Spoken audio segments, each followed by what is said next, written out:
All right, guys. So it rained a bit, but I had to make sure I got all of the electronics, all of the like important stuff that, you didn't want water on. All that stuff's out. The cluster, the amp, the radio, all the stuff. I mean, where it is right here, it kind of protected it pretty good, so that's good. I popped this tail light out yesterday and it was like Bug's Life in this bitch. There was so many ants coming out of every little crevice. Looks like they got washed out, so I'm gonna finish that. Gotta pull this bumper, gotta pull that tail light. I'm gonna pull the carpet. I don't think it got too wet. No, it's just a little damp. We can dry that out because that carpet's in pretty good shape. Oh, there's a hole. Maybe I'm not gonna pull it. We'll see. We'll see. And then I gotta jack it up, pull the BBSs off of it, and pull the Brembos. Gotta drop this drivetrain. I think what I'm literally gonna do is drop the whole subframe front and rear. So, yeah. And then once that's done, I'll put it up on some blocks and it's ready for scrap. Yeah. It's really unfortunate. I posted this car for sale whole and I posted it for $6,000. I was completely negotiable on that. I would have taken 3, Everybody wanted to act like my price was absolutely outrageous. Well, I haven't even dropped the drivetrain. I still got the wheels and I still got the brakes, and it's a 444 drivetrain, transmission, rear end, all that. It's got Feel coilovers on it. Those are like $2,000 new. Like, probably gonna be able to get at least 1,000 for them. So I say it's unfortunate because it's a Sonic yellow car, and everybody wanted to talk shit and tell me that my price was completely insane instead of seeing it as me trying to be reasonable and me trying to get somebody to come save this car. Because it wasn't horrible. It was bad enough though. A little bit of quarter panel rust. As you can see, the actual chassis was kind of clean until you got to the front. Then it had some issues up here with the tray. So yeah, I don't know. I mean, it's people on Marketplace, people on Facebook, they can't help but tell you their opinion about what something's worth. And honestly, man, with something like this nowadays, what is it worth, dude? It's kind of subjective. Like, it's a used car and it's got so many parts on it. It's not even the same thing that it was when it came out of the factory anymore. So, take it for what it is. People will always try to tell you what your shit's worth. I wouldn't listen to it. I mean, I've seen bug eyes go for 12. I've seen bug eyes $12,000. I've seen bug eyes go for 3,500. Like, in both in similar shape. So I really think the value on stuff like this is subjective nowadays. Just food for thought there. So to cover a little bit more about what I was just talking about, if you really think about it, how do you find out the value on a used car, right? Well, you run KBB values, you can run NADA, these are book values.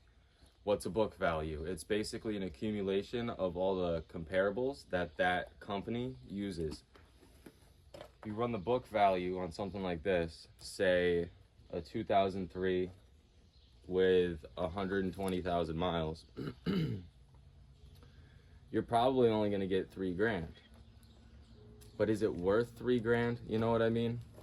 Is it worth $3,000 with an entire drivetrain swap, with some expensive coilovers, with some STI wheels, with some Brembo brakes?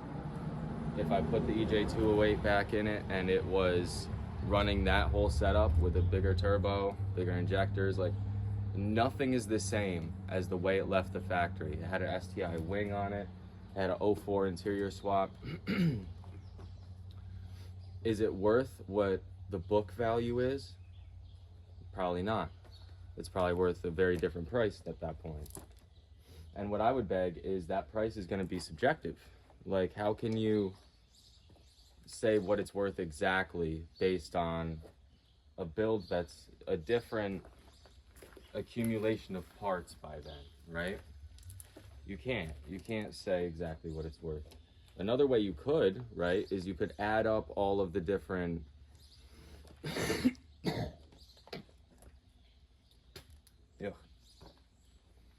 you could add up all the different parts that are on it, then add the chassis in there, and then see what you were looking at. I mean, for somebody like me that can part the car out, there is no reason for me to take less than what all the parts combined are used market value. I'm gonna sell each part for 60, 70% of the market value. I'm not gonna sell it for 100% because if you watch some of my other videos, I talk about me wanting to help people finish their builds for reasonable prices. I believe I can accomplish that while at the same time accomplishing making money. Like, there's no reason why I can't, because at the end of the day, these cars go for over 10 grand once you sell off all the parts. I mean, this one alone, even without the engine, I'm going to clear like $11,000 or $12,000 on it. So what you need to start thinking like is, what are all the parts put together worth? Because if that's an option, that's kind of what it's worth to me. You know what I mean? I understand that when it's together and it's not maybe running perfect and it's got other imperfections such as rust, yeah, it's like, why would somebody pay 12, 13, 14 grand for that? They're not gonna. They're not gonna. It just doesn't make sense.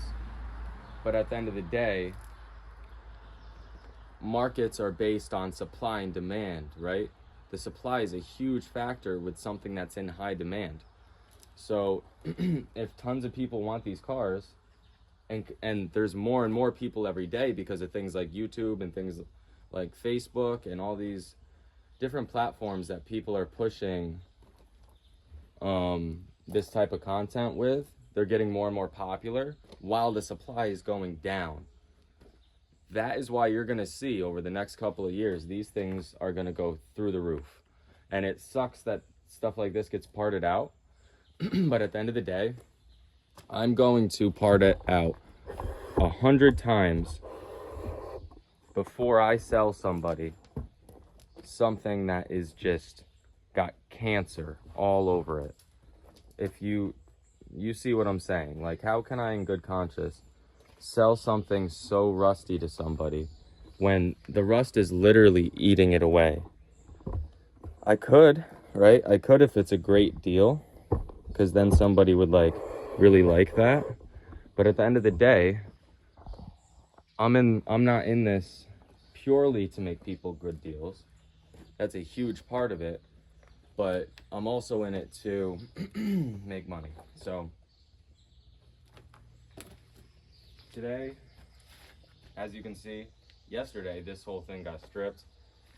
Anything I can touch without jacking it up. Today we're gonna jack it up and we're gonna pull the wheels off the front, pull all the brakes, all that stuff, and drop the front subframe.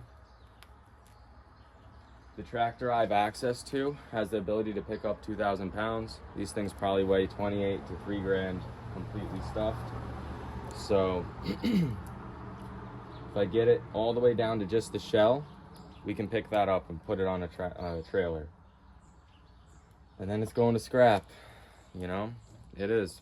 It's unfortunate, but especially for a Sonic Yellow GD car. Like, they're not making more of those. That's a big deal. So yeah, stay tuned. We'll get some work done on this.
Just did the same process on this side. Got 2 of the BBSs off, both Brembos off the front. Gonna go ahead and do the rear now. So yeah, I'll check back in.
Got a bunch of Allen keys in the back, so we're gonna have to take care of that.